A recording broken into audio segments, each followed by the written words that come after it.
Sailing wistfully through a world ceaselessly changing, yet full of opportunity and, more certainly, hope. Moments of connection, future, past, present, marked only by the limina of who I could have been. Warm rituals bring me back and fuel my discovery of the sweet ephemera of wholeness born from my converging identities, slowly letting the hold of regret go, as well as quelling the lulling anxiety of endless thought. My fundamental essence burst through, like a child once again, through the incessant excavation of myself, and I find her staring back at me.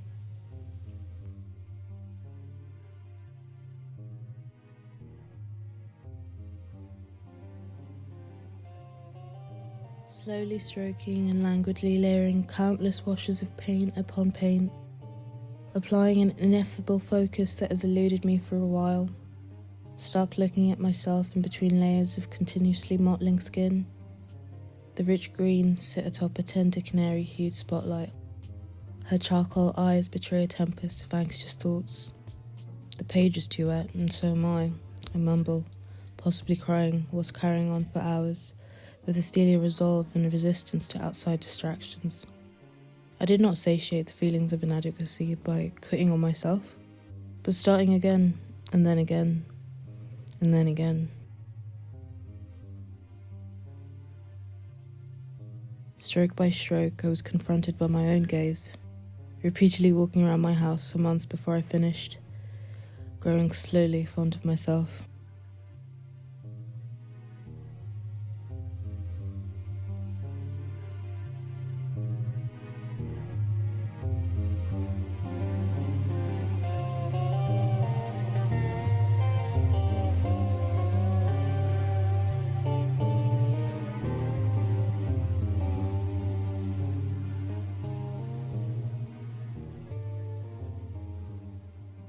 My Tailor wears a denim sailor hat from a collection I made back in 2021, where it sits lopsided, just about fitting her larger than normal globular head. The bright pink ink sits atop the page, teasing a glance back at past adventures, an indiscernible message of perseverance. It punctuates the foreground with a playful note that illuminates the murky mix of alien isolation born out of her skin,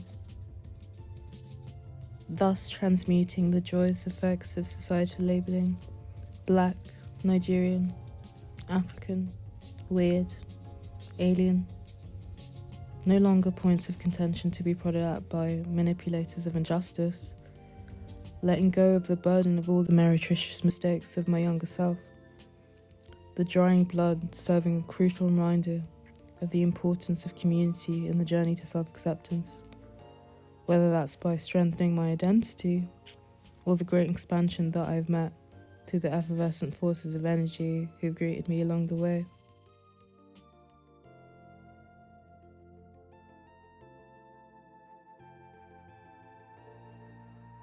Through tinkering and fumbling with new and familiar media, I allow the teachings of my explorations to grant me the freedom of full expression, forging a new path for my inner self.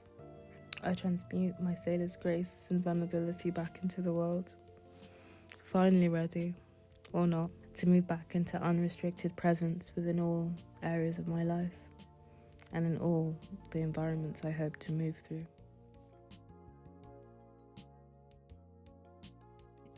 Kisses and love, grace and hope. Always, Dorothy.